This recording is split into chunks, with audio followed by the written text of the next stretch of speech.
Senhores e senhoras, em continuidade ao nosso raciocínio, falaremos agora da sociedade em comandita simples, prevista no Código Civil.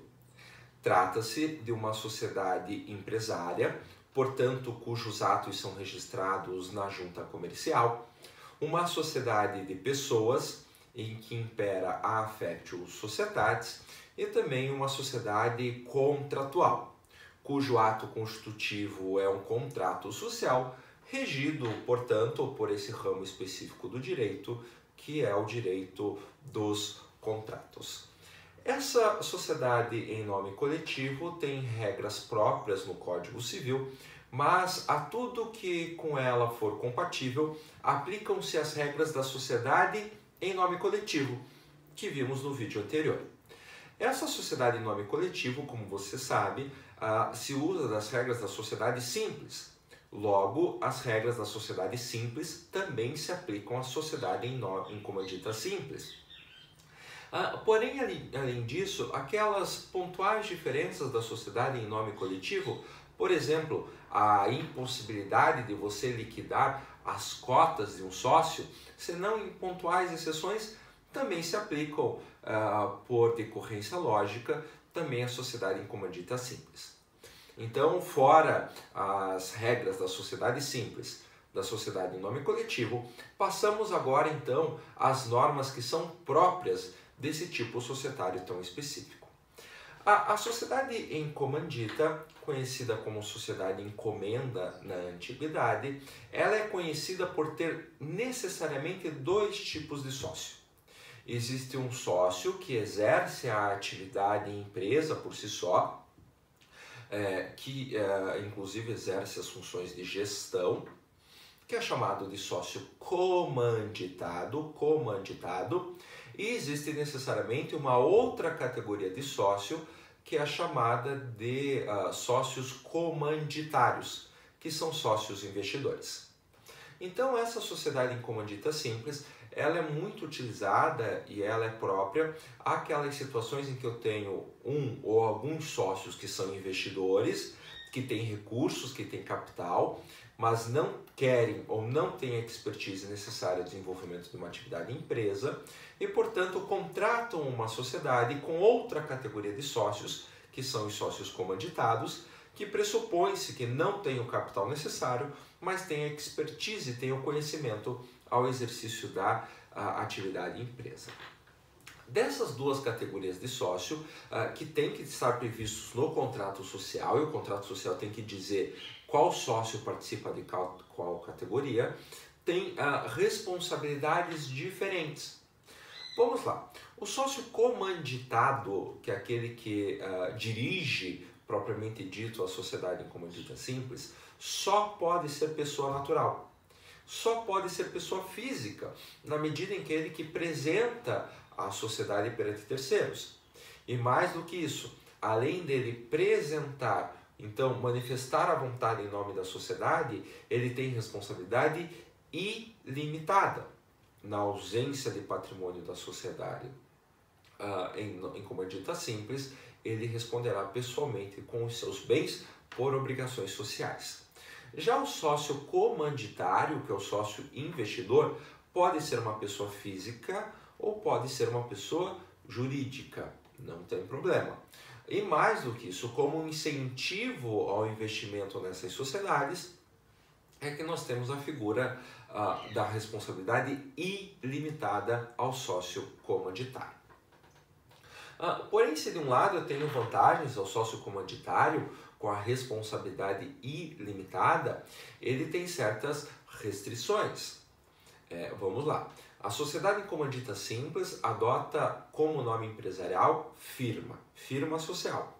Porém, o sócio comanditário, como tem responsabilidade ilimitada, não pode ter o nome na firma. Então, o nome empresarial não pode conter o nome do sócio comanditário, sob pena de ele responder pessoalmente pelas obrigações da sociedade. Passo seguinte, outra restrição, não pode esse sócio comanditário ele exercer funções de gestão nessa sociedade. Ele não pode funcionar como administrador dessa sociedade em comandita simples, porque nesse caso tal como na primeira hipótese, será ele tratado como um sócio comanditado, com responsabilidade ilimitada. Então, não pode ter o nome na firma, não pode ter os atos de gestão, não pode praticar atos de gestão como se administrador fosse. Em um outro caso, será tratado como comanditário. Em verdade, é possível que ao comanditário, ao investidor, sejam passados poderes específicos para a prática de determinados atos. Por exemplo, passa-se um mandato, que é o raciocínio de uma procuração, para que o sócio comanditário assine um contrato. Passa-se um mandato, uma procuração, para que o sócio comanditário represente a sociedade numa audiência judicial. Então, autoriza a legislação que o sócio comanditário, por meio de mandato, participe e exerça determinados atos em nome da sociedade. Mas aqui ele não será representante, ele será representante, um procurador para a situação específica. Se for para a prática de atos em geral, comanditado ele será, como diria mestre Yoda. O capital social da sociedade, vamos lá, o capital social da sociedade tem que ser expresso em valores monetários, é dividido em cotas, e quem participa desse capital social, participa com esse capital social, são os sócios comanditários. Existe aqui um raciocínio interessante sobre esse capital social. Você sabe que o capital social, no momento zero de constituição da sociedade, ele corresponde ao estabelecimento, ao patrimônio da sociedade, ao montante de recursos, então, destinado à sociedade para o início e o desempenho de sua atividade. Pode acontecer de um sócio comanditário decidir diminuir o capital social. Diminuir o capital social porque a sociedade não está tendo o desempenho que se esperava. O sujeito investe 10 milhões de reais para o desempenho da atividade. Aí ele verifica que os 10 milhões de reais, que agora pertencem à sociedade, não estão sendo suficientes para que haja uma guinada, haja os lucros pretendidos, então que se tenha o desempenho pretendido. Daí decide o sócio comanditário que 10 milhões não é o suficiente, ou melhor, não é necessário 10 milhões. 5 milhões ou 4 milhões seria o suficiente para o exercício dessa atividade. Então decide-se reduzir o capital social de 10 milhões para, no meu exemplo, 5 milhões de reais. Dessa forma, muda-se o contrato social, a alteração do contrato social, reduz-se o capital social e entrega-se esses 5 milhões para o seu dono, o seu proprietário original, que era comanditário. Pode acontecer isso? Pode. Não há qualquer problema, isso também pode acontecer em outros tipos societários. No entanto, na sociedade em comandita simples, quando existe a redução do capital social, por conta de que o desempenho da atividade não está contento, não poderá o sócio comanditário receber lucros da sociedade. Olha que restrição interessante. Quando existe então a redução do capital social, não poderá o sócio comanditário receber lucros da sociedade até que volte-se ao status, ao valor original desse capital social. Então, não está dando certo o negócio, reduz o capital social, reduzo. Porém, não poderá receber lucros da sociedade, o comanditário, até que se restabeleça o valor original do capital social. Então tenha lucro, aumente o capital social ao patamar original de 10 milhões de reais e daí posteriormente o senhor e a senhora poderão voltar a receber lucros dessa sociedade. Então é uma restrição para impedir eventuais, inclusive, simulações com o capital social e o recebimento de lucros na sociedade em comandita simples. É interessante que aqui tem uma disposição importante também no que diz respeito aos lucros, quando eu falo dos lucros fictícios. Se recorde que na sociedade simples não pode ter divisão de lucro fictício. O lucro fictício é aquele que não existe, que não foi apurado faticamente. tanto que se é dividido verbas aos sócios sem que exista resultado positivo na sociedade, eles têm uma obrigação civil, de devolver esse valor à sociedade, na sociedade simples. Na sociedade em comandita simples, nós temos uma regrinha específica, porque você sabe que eu tenho a divisão entre o sócio comanditado, que é o que exerce atos de gestão, e o sócio comanditário, que é o investidor. Esse investidor, caso receba lucros fictícios, então veja, lucros fictícios, pode acontecer ele não saber que o lucro na verdade não existe, porque ele não pratica ato de gestão. É um sujeito que investe que é resultado. Quem comanda a atividade da empresa, quem faz os balanços contábeis, quem apresenta os resultados, é o comanditado. Então, se o comanditado afirma que existem lucros, traz um balanço de que existem lucros e por conta disso são entregues resultados ao comanditário, ainda que se verifique que posteriormente tratam-se de lucros fictícios, que daí terá a responsabilidade do comanditado, esse investidor não precisará devolver. Aqui trouxe o legislador uma figura específica dessa situação do comanditado, que aí sim terá responsabilidade, busca ludibriar potencialmente o comanditário, o investidor, dizendo que há lucros, entregando lucros pelo motivo X, Y ou Z, não importa a fundamentação, e depois descobre-se que o próprio comanditário foi enganado. Lembre-se, ele não participa da gestão da sociedade. Nesses casos, diferentemente da sociedade simples, não precisará o comanditário devolver recursos à sociedade. Tá bom? Então, no que diz respeito ao patrimônio, essas as informações que nós temos.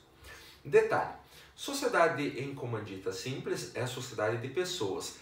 Porém, a regra é que se o sócio investidor, se o sócio comanditário morrer, ele será substituído pelos seus herdeiros. Então, no caso de morte do sócio comanditário, altera-se o contrato social e ingressam no quadro societário os herdeiros do sócio investidor, para que continue, inclusive, a exercer a atividade empresa, continue a receber os dividendos dessa sociedade. Veja que aqui é uma regra diversa daquilo que nós temos por ordinário na sociedade simples, porque lá, morto, falecido o sócio, há resolução da sociedade em face desse sócio, salvo convenção em sentido contrário do contrato social ou acordo entre todos os envolvidos. Aqui, ao contrário, a regra é que substitui-se pelos herdeiros, salvo convenção em sentido contrário do contrato social. Então, se o contrato social não fala nada, os herdeiros passam a ser sócios da sociedade, sendo que o contrato social pode dizer o diverso. Tá bom? No que diz respeito à dissolução da sociedade. Então, dissolução da sociedade, uma vez que morte do sócio não acarreta dissolução, todas as demais hipóteses da sociedade simples também se aplicam à sociedade em comandita simples. Então lá, quando tem prazo determinado e acaba o prazo determinado, os sócios decidem dissolver. Quando, por deliberação dos sócios, por unanimidade, eles decidem dissolver quando tem prazo determinado, ou por maioria quando se trata de prazo indeterminado. Todas as possibilidades de dissolução se aplicam à sociedade em nome coletivo. Só que há uma situação bastante excepcional. Além dessas possibilidades de dissolução, você se recorda da unipessoalidade temporária, que é quando a sociedade simples lá fica com apenas um único sócio. Uma sociedade simples pode prosseguir com unipessoalidade pelo prazo de 180 dias. Depois de 180 dias, ou constitui outro sócio, ou nesse interim transforma-se numa EIRELI, ou dissolve-se a sociedade. Só que na sociedade em nome coletivo, nós temos duas categorias de sócio. O sócio comanditário, que é o investidor, e o sócio comanditado, que é o gestor. Nessas hipóteses, eu não posso ficar com a ausência de uma categoria de sócio por mais de 180 dias. Ou, sendo mais claro, eu posso ficar com uma sociedade em comandita simples, digamos que eu tenho 5 sócios comanditários e 5 sócios comanditados. Eu posso ter uma sociedade com pelo menos um sócio comanditado e um sócio comanditário. Então eu posso ter dois. Se desaparecer uma das categorias, por exemplo, eu não tenho mais sócios comanditados, mas tenho 5 sócios comanditários, essa sociedade tem que ser reconstituída o seu quadro societário com essa categoria no prazo de 180 dias. Então, embora eu tenha pluralidade, não sei se eu me fiz claro, embora eu tenha pluralidade de 5 ou 10 sócios em uma categoria, é preciso que tenha pelo menos um sócio na outra categoria. Porque se eu ficar com a ausência de um dos dois grupos pelo prazo de 180 dias, eu também tenho a possibilidade de dissolução. Por mais que na prática, ou até no próprio contrato social, eu tenha mais de um sócio. Um detalhe interessante que a gente pode verificar então a situação de eu ter a ausência de sócios comanditados. Lembre-se, a ausência de sócios comanditados de maneira temporária. Por quê? Porque o cara retirou-se, porque o sujeito foi expulso da sociedade, porque quaisquer das situações que nós comentamos, morreu, não foi substituído, as hipóteses de saída de um sócio da sociedade. Porém, nesses casos de que eu não tenho sócios comanditados, não terá ninguém para exercer a administração da sociedade. Porque você se recorda que o sócio comanditado é que exerce os atos de gestão. Na ausência de sócio comanditado, não tem quem exercer o ato de gestão. Mas tem o comanditário. Mas o comanditário não pode exercer os atos de gestão, ele não pode exercer a administração da sociedade. Nessa situação de eu não ter sócio comanditado, os sócios comanditários, os investidores, eles têm que escolher um terceiro, que seja por óbvio uma pessoa natural, não sócio para exercer a administração de maneira temporária. Então, nomeia-se um terceiro que não é sócio para que exerça a administração ad hoc, de maneira temporária, como se comanditado fosse. É um administrador, não é um sócio. E essa administração é temporária porque ela pode durar no máximo 180 dias. Porque depois de 180 dias, ou até 180 dias, tem que ser nomeado um comanditado, como a gente falou há pouco, que daí será o gestor. E na ausência de 180 dias, não pode continuar a sociedade, ela tem que ser dissolvida por ausência de uma das categorias de sócio. Tá bom? Bom, essas são as regras pontuais da sociedade em comandita simples. Aplica-se tudo que é pertinente da sociedade simples, aplica-se tudo que é pertinente da sociedade em nome coletivo, com essas pontuais diferenças. Certo? Então, essas são as disposições sobre os tipos societários menores. Eventuais dúvidas, eventuais esclarecimentos, teremos a oportunidade de conversar. Eu fico à disposição para quaisquer diálogos e quaisquer perguntas que surgirem aos senhores. Tá bom? Até a próxima. Tchau.